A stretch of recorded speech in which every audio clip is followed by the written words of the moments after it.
Brought to you by 5paisa.com. Investing made easy and rewarding. Download the app now. नमस्कार, मैं हूं आलोक जोशी और आप देख रहे हैं बिज़ अड्डा। और बिज़ अड्डा में आज हम बात करेंगे मॉर्गन स्टैनली की, मॉर्गन स्टैनली के विचारों की, यानी मॉर्गन स्टैनली ने जो नई राय जाहिर की है कुछ चीज़ों पर, उस पर क्यों बात करनी है।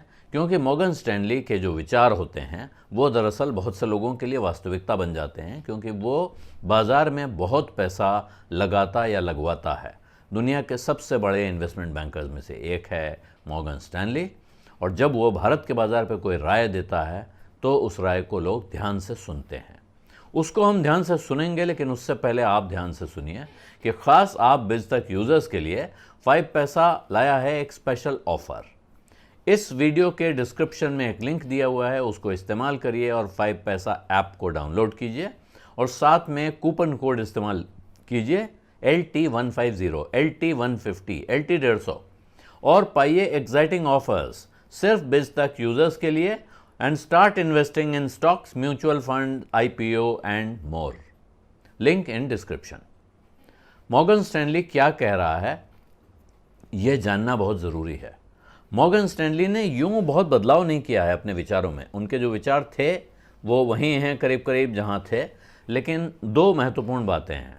एक, मॉर्गन स्टैनली का कहना है कि भारत का बाज़ार बुल केस सिनेरियो में, यानी अच्छा किया उसने तो इस साल 75,000 रुपये तक, 75,000 पॉइंट तक जा सकता है। सेंसेक्स को वो 75,000 पे देखते हैं। हालांकि जो उनका अपना टारगेट है, कंजर्वेटिव टारगेट है, वो 62,000 का, 62,000 का है और वो उसको वहीं बरकरार रखते हैं। इसके बावजूद उनको दिखता है कि भारत में एक तो जो चुनाव हुए हैं उनकी वजह से, यानी भारत की जनता इसी सरकार को चुनती जा रही है और वो इस सरकार की नीतियों का समर्थन कर रही है। ये मॉर्गन स्टैनली को अच्छी बात लग रही है। उनको लगता है कि इससे सरकार जो भी रिफॉर्म वगैरह या जो आर्थिक नीतियां लागू करना चाहती है वो आसानी से लागू हो पाएंगी।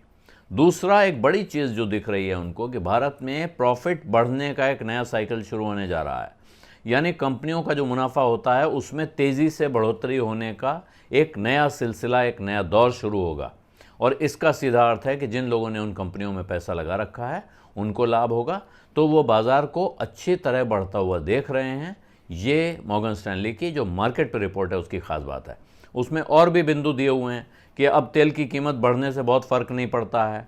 अब भारत में सीधा विदेशी निवेश, जिसको FDI कहते हैं, फॉरेन डायरेक्ट इन्वेस्टमेंट, वो ज़्यादा आ रहा है।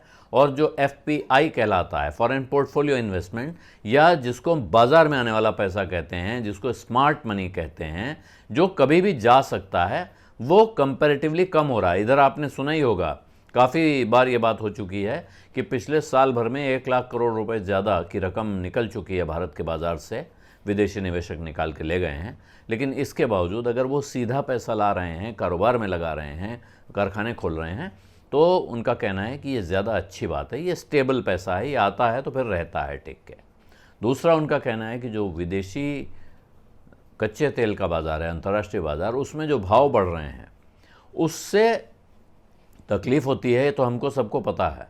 कोरोना के बाद के काल में इकॉनमी रिकवर कर रही है, लेकिन अब परिस्थितियां यूं हो गई हैं कि उस तेल के दाम से भी भारत के बारे में अंतर्राष्ट्रीय सेंटिमेंट पर असर नहीं पड़ता है और भारत की इकॉनमी पे भी उसका बहुत ज़्यादा असर नहीं पड़ेगा। अभी तो हमको महंगाई दिख रही है, साफ दिख रहा है कि तेल के दाम बढ़ने से महंगाई बढ़ेगी और महंगाई से बहुत कष्ट पैदा होने जा रहा है। लेकिन मॉर्गन स्टैनली का कहना है कि तेल का दाम ऊपर नीचे होना अब भारत पे बहुत ज़्यादा असर नहीं डाल रहा है। क्यों और कैसे कह रहे हैं, ये थोड़ी विकट पहेली है।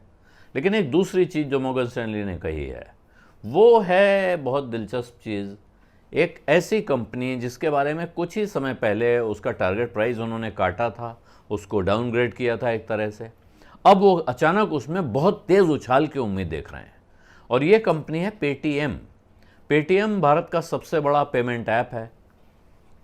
उसको लेके कितना वितंडा हो चुका है आप जानते ही हैं। जहां उसने शेयर इशू किए वहां से 70% नीचे पहुंच चुके हैं।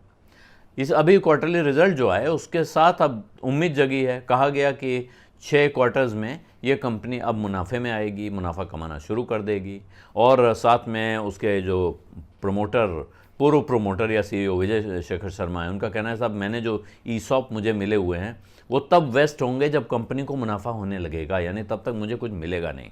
तो तरह तरह की बातें उन्होंने माहौल सुधारने के लिए की हैं।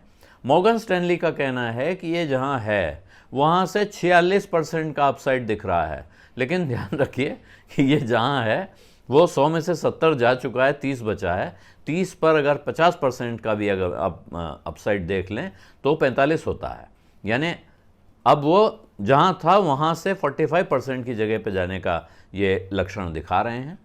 लेकिन ये भी कैसे दिखा रहे हैं, जहां उनका टारगेट दिख रहा है 935 रुपये का वो टारगेट दे रहे हैं, अभी वो पिछले कुछ दिनों में काफ़ी बढ़ा है, 14% बढ़ा है ये शेयर पिछले 10 दिनों के आसपास में। लेकिन इसके बावजूद जहां था वहां से तो बिल्कुल अर्श से फर्श पे पड़ा हुआ है।